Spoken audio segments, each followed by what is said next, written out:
انسان اور جن کی محبت۔ قسط نمبر 6۔ پہاڑوں پر شام اتر رہی تھی جب ضامل اور قوت اپنے وادی میں اترے تھے۔ ضامل جلدی سے اپنے بابا کے پاس گیا۔ بابا خیریت، آپ نے ہمیں بلایا؟ اپنے بابا کے پاس آ کر بولا جو ندی کے کنارے کھڑے تھے۔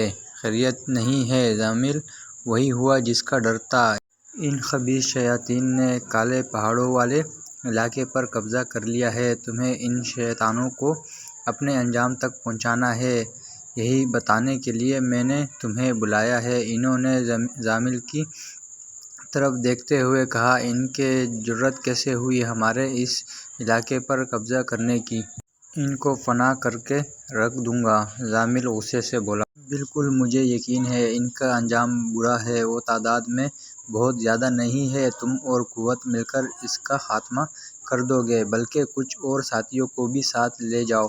انہوں نے کہا، نہیں بابا، ان کے لیے ضامل ہی کافی ہے جو قہر بن کر ان پر ٹوٹے گا۔ یہ کہتے ہوئے اس کے جسم سے آگ کی چنگاریاں نکل رہی تھیں۔ جانتا ہوں بیٹا تم 100 پر اکیلے ہی بھاری ہو، مگر قوت کا ساتھ جانا ضروری ہے۔ انہوں نے سمجھاتے ہوئے کہا، ٹھیک ہے بابا، جیسا آپ کا حکم۔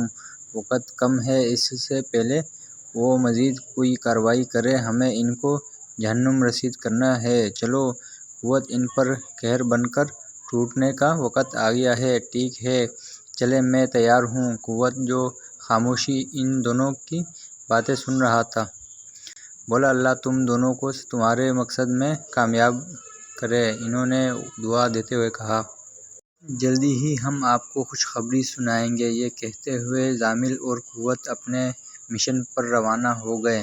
ہائپا کب سے اپنے بستر پر کروٹیں بدل رہی تھی، مگر اس کو نیند نہیں آ رہی تھی۔ نہ جانے کیسی بے چینی تھی جو سکون لینے نہیں دے رہی تھی۔ آخر تنگ آ کر وہ اپنے بیڈ سے نیچے اتری۔ اٹھ کر اس نے گھڑی میں وقت دیکھا۔ رات کا 1 بج رہا تھا جب وہ کمرے کا دروازہ کھول کر باہر آ گئی۔ گہری سیاہ رات میں جھلملاتے ہوئے ستاروں کی چادر اوڑھ رکھی تھی۔ وہ دھیرے دھیرے چلتے ہوئے فوارے کے کنارے بیٹھ گئی اور سیاہ آسمان کو دیکھنے لگی۔ اس نے اپنے چاروں طرف کا جائزہ لیا، مگر آج اسے کہیں بھی وہ سیاہ پرندہ نظر نہیں آیا تھا۔ شاید وہ لاشعوری طور پر اس سیاہ پرندے کی منتظر تھی۔ تب ہی اس نے اپنے مٹھی میں بند سنہری پر کو فوارے کے پانی میں ڈالا۔ سنہرے پر کو پانی میں ڈالتے ہی بہت سے چھوٹے چھوٹے سے جگنو پانی میں چمکنے لگ گئے۔ ہائپا مایوس ہو کر یہ منظر دیکھنے لگی۔ تبھی اس کو اپنے پیچھے کسی کے قدموں کی آواز آئی۔ اس نے جلدی سے پر پانی سے نکال لیا اور پیچھے مڑ کر دیکھا۔ ہائپا بیٹا، اتنی رات کو یہاں کیا کر رہی ہو؟ شیخ کمال جو پانی پینے اٹھے تھے، اس کو فوارے کے پاس بیٹھا دیکھ کر بولی، بابا نیند نہیں آ رہی تھی اس لیے یہاں آ کر بیٹھی۔ وہ بولی، بیٹا جاؤ اپنے کمرے میں، اتنی رات کو یوں باہر نہیں بیٹھا کرتے ہیں۔ شیخ کمال سمجھانے والے انداز میں بولے، جی ٹھیک ہے۔ ہائپا اپنے کمرے کی طرف جاتے ہوئے بولی اور جلدی سے اپنے کمرے میں آ کر بستر پر لیٹ گئی۔ وہ اس منظر کے بارے میں سوچنے لگی، ان چمکتے جگنوؤں کے بارے میں سوچتے ہوئے نہ جانے کب اسے نیند آ گئی۔ نیم تاریک کمرے کے ایک کونے میں آگ جلائی سیاہ لباس پہنے سرخ آنکھوں والا آدمی اپنی آنکھیں بند کیے کچھ پڑھنے میں مشغول تھا۔ تب ہی ایک دم سے کمرے میں دھواں سا بھرنے لگا۔ یہ دھواں صرف چند لمحے رہا، کیونکہ وہ دھواں اب ایک سیاہ حوالے کی شکل اختیار کر چکا تھا۔ سرخ آنکھوں والے آدمی نے اپنی آنکھیں کھولی، تم سے ایک چھوٹا سا کام نہیں ہو سکا کیا؟ تمہاری اتنی سی طاقت ہے کہ تم اس ایک اکیلے کا مقابلہ نہیں کر سکے؟ میری ساری محنت ضائع کر دی۔ اور غصے سے سامنے کھڑے ہوئے حوالے کو دیکھ کر بولا، دفعہ ہو جاؤ میری نظروں کے سامنے سے، مجھے تمہاری کوئی بات نہیں سننی۔ اس سے پہلے کہ میں تمہیں جلا کر بھسم کر دوں، دور ہو جاؤ میری نظروں سے، اور جب تک کام نہ ہو جائے مجھے اپنی شکل مت دکھانا۔ سرخ آنکھوں والے نے پاس رکھے ہوئے پانی کو سیاہ حوالے پر پھینکتے ہوئے کہا۔ سیاہ حوالے پر پانی پڑتے ہی وہ وہاں سے غائب ہو گیا۔ کیسے؟ ایسا کیسے ہو سکتا ہے؟ یہ بالکل ٹھیک نہیں ہوا ہے۔ سرخ آنکھوں والا غصے سے کمرے میں ادھر ادھر چکر لگاتے ہوئے بولا، میں اپنی محنت کو اتنی آسانی سے ضائع نہیں ہونے دوں گا۔ تبھی وہ پنجرے میں قید الو کی طرف آیا اور اسے پنجرے سے باہر نکالا۔ سرخ آنکھوں والے نے چھری کی ایک ہی دھار سے الو کی گردن کاٹ دی اور اس کا خون ایک پیالے میں جمع کرنے لگا۔ جب سارا خون پیالے میں نکال لیا تو اس نے الو کی گردن اور باقی جسم کو جلتی ہوئی آگ میں ڈال دیا اور پھر خود دوبارہ آگ کے سامنے بیٹھ کر کوئی منتر پڑھنے لگا۔ رات کے 2 بجے تھے جب حائفہ کے کمرے کی کھڑکی کھلی۔ ہوا سے کھڑکی کا پردہ اڑنے لگا۔ تبھی جمیل حائفہ کے کمرے میں داخل ہوا۔ تھوڑی دیر پہلے ہی وہ ان شیاطین کا خاتمہ کر آیا تھا جنہوں نے علاقے پر قبضہ کر لیا تھا۔ وہ بہت خوش بھی تھا کہ آج ایک بار پھر اس نے برائی کو اس کے انجام تک پہنچا دیا تھا۔ وہ دھیرے دھیرے چلتا ہوا حائفہ کے بستر کے پاس آیا جہاں اب وہ گہری نیند سو رہی تھی۔ جمیل نے اس کے بستر کے ارد گرد 7 چکر کاٹے اور دوبارہ اس کے سراہنے آ کر کھڑا ہو گیا۔ نہ جانے کتنی ہی دیر وہ ایسے ہی کھڑا حائفہ کو دیکھتا رہا۔ فجر کی اذان اس کے کانوں میں پڑی تب ہی باہر اس نے قوت کو دیکھا، جبکہ وہ اس کو منع بھی کر کے آیا تھا کہ وہ یہاں اس کے پیچھے نہیں آئے گا۔ جمیل جلدی سے کمرے سے باہر آیا۔ تم کسی دن میرے ہاتھوں ضائع ہو جاؤ گے۔ جب میں نے منع کیا تھا کہ میرے پیچھے نہیں آیا کرو تو کیوں آئے ہو؟ چین نہیں ہے کہیں بھی تم کو؟ جمیل نے قوت کو گھورتے ہوئے کہا۔ نہیں اور نہ ہی منع ہوگا۔ تمہیں کسی بھی غلط راستے پر جانے نہیں دوں گا۔ اس نے کہا۔ کون سا غلط راستہ؟ کیا غلط راستہ؟ تمہارا دماغ خراب ہے؟ جمیل نے قوت کی طرف بڑھتے ہوئے کہا۔ یہ وقت آنے پر بتاؤں گا، ابھی چلو یہاں سے۔ فجر کی اذان ہو گئی ہے، ہمیں وادی پہنچنا ہے اور سب کو اپنی جیت کی خبر سنانی ہے۔ قوت خوش ہوتے ہوئے بولا، ٹھیک ہے چلو، ویسے تم سے تو میں بعد میں اس بارے میں بات کروں گا، جمیل نے کہا اور دونوں مشرق کی سمت اڑ گئے۔ ہر طرف پہاڑ ہی پہاڑ تھے۔ پیروں کے نیچے سفید چاندنی جیسی برف دور تک پھیلی ہوئی تھی۔ نیلے صاف شفاف آسمان پر سنہرے سورج چمک رہا تھا۔ کہیں کہیں سفید بادلوں کے ٹکڑے ایک دوسرے کے پیچھے بھاگ رہے تھے۔ وہ ننگے پاؤں اس برف پر چلتی جا رہی ہے۔ اس کے پیروں کو برف کی ٹھنڈک ذرا بھی محسوس نہیں ہو رہی تھی۔ وہ پرسکون سے انداز میں ایسے برف پر چل رہی تھی جیسے یہ برف نہیں، سرسبز گھاس ہے۔ اس نے سر اٹھا کر آسمان پر چمکتے سورج کو دیکھا جس کی کرنیں برف پر پڑ رہی تھیں۔ وہ ہولے سے مسکرا دی۔ یوں لگ رہا تھا جیسے یہ منظر اس کو خوشی دے رہا ہے۔ تب ہی اس نے دور پتھر پر بیٹھے ہوئے کسی کو دیکھا۔ اب اس کا رخ اس طرف تھا، یہاں کوئی بیٹھا تھا۔ وہ جیسے اس پتھر کی طرف بڑھ رہی تھی، اس کے پیروں کے نیچے برف کی ٹھنڈک کی جگہ آگ کی تپش نے لے لی تھی۔ اس پتھر کے قریب پہنچنے تک اس آگ کی تپش اس کے لیے ناقابل برداشت ہو رہی تھی۔ اس نے آگ کی تپش کو برداشت کرتے ہوئے پتھر کی طرف دیکھا جہاں وہ سیاہ پرندہ بیٹھا تھا۔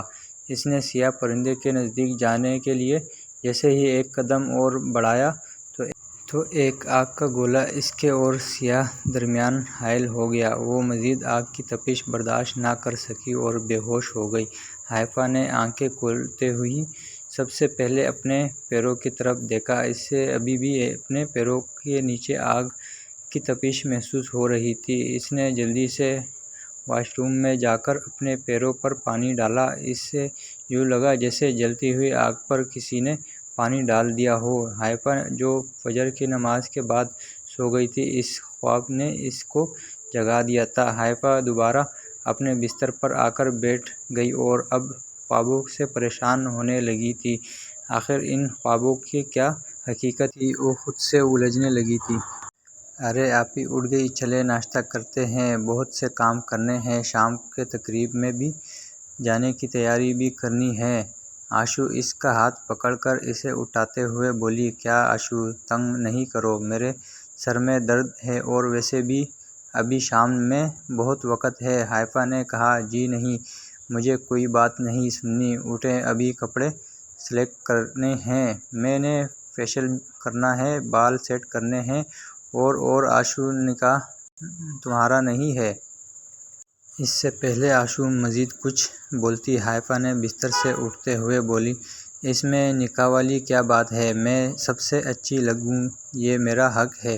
اب ہر کوئی آپ جیسا حسین تھوڑی ہے، ویسے آپ ہی ہو سکتا ہے کوئی ہینڈسم لڑکا آپ کو پسند کر لے، آپ کی شادی ہو، کتنا مزہ آئے گا۔ آشو ہنستے ہوئے بولی، توبہ ہے آشو، تمہارے دماغ میں بھی کیا کیا خیالات آتے رہتے ہیں، چلو امی پکار رہی ہے۔ حائفہ نے کہا۔ شام ڈھلتے ہی شیخ کمال کی فیملی نکاح پر جانے کے لیے تیاری کرنے میں مصروف ہو گئی۔ حائفہ نے اورنج اور میرون کلر کے کمبینیشن والا خوبصورت جوڑا پہن رکھا تھا، ہلکا سا میک اپ، شہد رنگ آنکھوں میں لگا کاجل جس نے انہیں اور بھی حسین بنا دیا تھا، کانوں میں سنہرے رنگ کے جھمکے، دائیں ہاتھ میں لباس سے اہم ہانگ کانچ کی چوڑیاں اور بائیں ہاتھ میں سونے کا بریسلیٹ پہن رکھا تھا۔ حائفہ کم ہی ایسے تیار ہوا کرتی تھی، وہ اپنے لمبے بالوں میں برش کر رہی تھی جب آشو کمرے میں آئی۔ ماشاء اللہ آپی کتنی پیاری لگ رہی ہیں، آشو نے بہن کو دیکھ کر کہا۔ تم بھی بہت اچھی لگ رہی ہو۔ آشو، جس نے لائٹ بلو کلر کا ڈریس پہنا تھا اور مناسب سے میک اپ کر رکھا تھا، حائفہ اسے دیکھ کر بولی، اچھا اب مجھے بتاؤ میں بالوں کا کیا سٹائل بناؤں، مجھے تو کچھ سمجھ نہیں آ رہی۔ حائفہ نے کہا، شکر ہے میں نے اتنے لمبے بال نہیں رکھے ہیں، آئے میں بنا دیتی ہوں آپ کے بال۔ آشو نے اپنے لیئرز میں کٹے ہوئے بالوں کو دیکھ کر کہا، آشو تمہارے بابا کا رومال نہیں مل رہا ہے، کہاں رکھا ہے؟ تبھی زبیدہ بیگم نے آشو کو آواز دیتے ہوئے کہا، جاؤ آشو تم امی کی بات سنو، ہاں میں خود ہی بنا لیتی ہوں۔ حائفہ نے کہا، اور ارے نہیں آپی، میں بس ایک منٹ میں آئی امی کی بات سن کر۔ آشو کمرے سے باہر جاتے ہوئے بولی، پہلے ہی دیر ہو رہی ہے، ایسا کرتی ہوں سادہ سا جوڑا بنا لیتی ہوں، یہ ٹھیک رہے گا۔ حائفہ خود سے ہی بات کرتے ہوئے بولی۔ اس لمحے کمرے میں جمیل تیز ہوا کے جھونکے بن کر داخل ہوا اور حائفہ کے قریب آ کر کھڑا ہو گیا۔ حائفہ نے جیسے ہی بالوں کو باندھنے کے لیے جوڑا پن اٹھائی تو وہ ٹوٹ گئی۔ حائفہ نے پھر پن اٹھائی، وہ بھی ٹوٹ گئی۔ یہ شرارت جمیل کر رہا تھا، کھلے بالوں میں زیادہ اچھی لگتی ہو۔ تبھی وہ حائفہ کے قریب ہوا اور اس کے کان میں سرگوشی کرتے ہوئے غائب ہو گیا۔ حائفہ نے گھبرا کر کمرے میں آس پاس دیکھا، وہاں کوئی نہیں تھا۔ اس نے ایسے ہی بالوں کو کھلا رہنے دیا اور جلدی سے دوپٹہ سر پر لے کر کمرے سے باہر نکل آئی۔ میں آپ کو ہی بلانے جا رہی تھی آپی، بابا کہہ رہے ہیں دیر ہو رہی ہے، چلیں، آشو نے حائفہ کو دیکھ کر کہا۔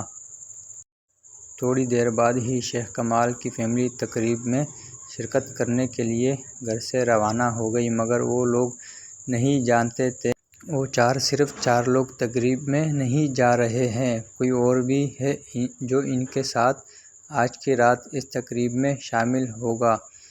جاری ہے آپ کا سائم نوٹ، چھپ کر پڑھنے والوں، صرف لائک کر کے گزر جانے والوں، گزارش ہے کہ پلیز پڑھ کر کمنٹ بھی کر دیا کریں، کم از کم ہماری حوصلہ افزائی تو کر سکتے ہیں آپ۔ نیکسٹ ایپیسوڈ انشاءاللہ کل آئے گی، اپنا خیال رکھیے گا، اللہ حافظ۔